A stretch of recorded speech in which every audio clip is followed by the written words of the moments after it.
In Moscow, Vladimir Putin raised what could be a decisive escalatory gambit: cut Ukraine off from the sea, he declared, a chilling promise that could recast the entire maritime battlefield.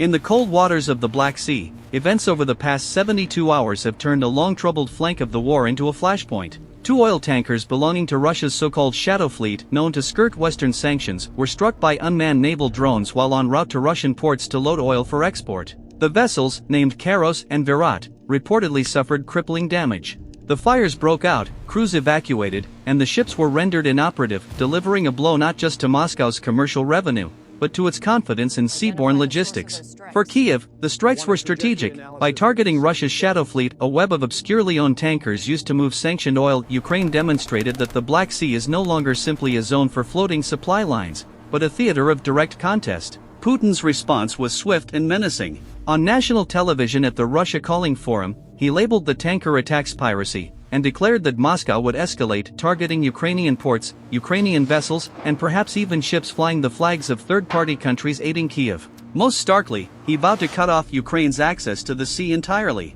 That threat looms large. For years, the maritime dimension of the war has been fraught: loss of Crimea, the sinking of Russian flagship vessels, and a drawn-out struggle over port access. Despite that, major Ukrainian ports, including Odessa, remained operational, sustaining grain exports, civilian trade, and crucial supply lines for Kiev. Now, with Putin publicly threatening a maritime blockade and promising expanded strikes, the stakes rise sharply. If Russia enacts that blockade, the consequences would ripple far beyond the Black Sea. It would cut off Ukraine's coastal lifelines, choke trade routes, devastate export-dependent regions, and deepen Kiev's logistical fragility. Yet Moscow has given no specifics on how it will execute such a shutdown. No map, no timeline, no operational orders published. The ambiguity itself is strategic, a threat deliberately left hanging over every port, every vessel, every crew sailing under the Ukrainian flag or heading to Ukrainian harbors.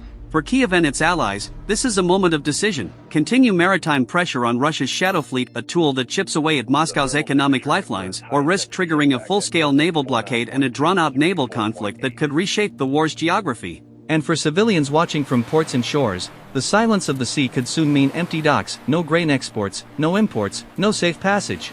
The waters that once held hope for deliverance could become a cage, sealing Ukraine off from the world. The Black Sea is no longer just water. It is a battlefield. And as one side prepares to draw a line in the seafoam, the rest of the world may soon feel the ripple. Tension in the Black Sea has turned razor-sharp. In the hours following the attacks on the tankers of the so-called Shadow Fleet, nationalist rhetoric in Moscow hardened, and the threat to sever Ukraine's sea line began to take shape not as political posturing, but as a looming strategic gambit. What Moscow frames as retaliation is now poised to test the resilience of Ukraine's entire maritime lifeline. The statement from the Kremlin was explicit: further strikes on Russian tankers might trigger retaliatory measures against ships from countries that assist Ukraine, and, in the worst-case scenario, Russia may move to cut Ukraine off from the sea. For Kiev, the stakes have never been higher. Ukrainian forces have already demonstrated they can project power beyond the immediate front lines, deploying naval drones, reportedly Sea Baby USVs, to strike tankers like Kairos and Virat hundreds of miles from Ukrainian shores, deep in the Black Sea. The Kairos, engulfed in flames after the strike, and the Virat, damaged and drifting, were both bound for a major Russian oil terminal at Novorossiysk.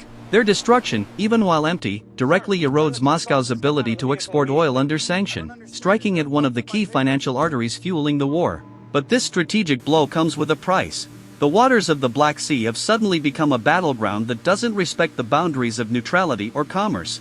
Countries like Türkiye, whose coasts and exclusive economic zone now border the fighting, are voicing alarm. Their leaders warn that continued strikes risk drawing not just Kiev and Moscow, but the broader region, into deeper conflict. At this moment, Russia's naval posture is shifting. Analysts believe that Moscow may not rely solely on traditional warships or submarine patrols.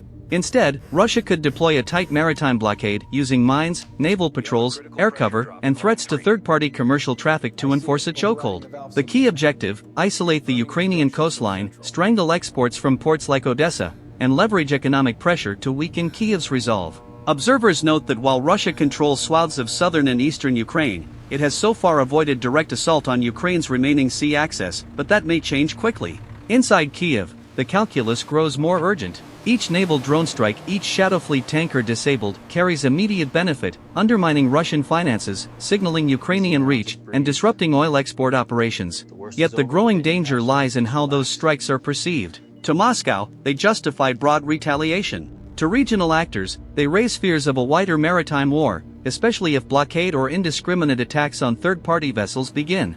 Amid this rising tide, the Black Sea is transforming. No longer a corridor for trade and grain, no longer just a quiet front of supply and logistics. The water itself is becoming contested terrain, a bargaining chip and a weapon. What happens next will hinge on choices made in capitals. Will Kiev double down, betting Ukraine's survival on naval disruption?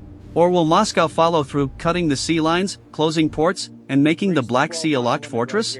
The answer could reshape not just Ukraine's fate, but the balance of power in the region. From the edge of the Black Sea to the halls of international diplomacy, the consequences of a maritime showdown are already rippling outward and could soon redraw the map of regional power. As shipping insurers raise premiums and some firms suspend Black Sea operations, what was once commerce has become a calculus of risk. In Ankara, Recep Tayyip Erdogan spoke with growing alarm for stability, a voice of caution caught between two worlds. He condemned the recent attacks on commercial-linked vessels, warning that targeting ships in or near Turkish waters crossed a dangerous line. He emphasized that Black Sea navigation, for commerce, trade, grain shipments, must not become collateral in a war of oil and drones. At the same time, the specter of a full maritime blockade, once theoretical, is now an open threat. Vladimir Putin made clear his willingness to escalate, expanding strikes on Ukrainian ports, and even targeting vessels from states perceived as assisting Kiev. The message is stark: sea lanes could become battle lines. Analysts warn that such a shift would not simply be about denying Ukraine access to maritime trade. A blockade, enforced with mines, patrols, air cover, would amount to a stranglehold on economic survival. Ukraine's ability to export grain, import critical supplies, and sustain coastal communities would be deeply imperiled. The waters under its control would shrink, port by port, Odessa, Mykolaiv, others, until isolation became the rule.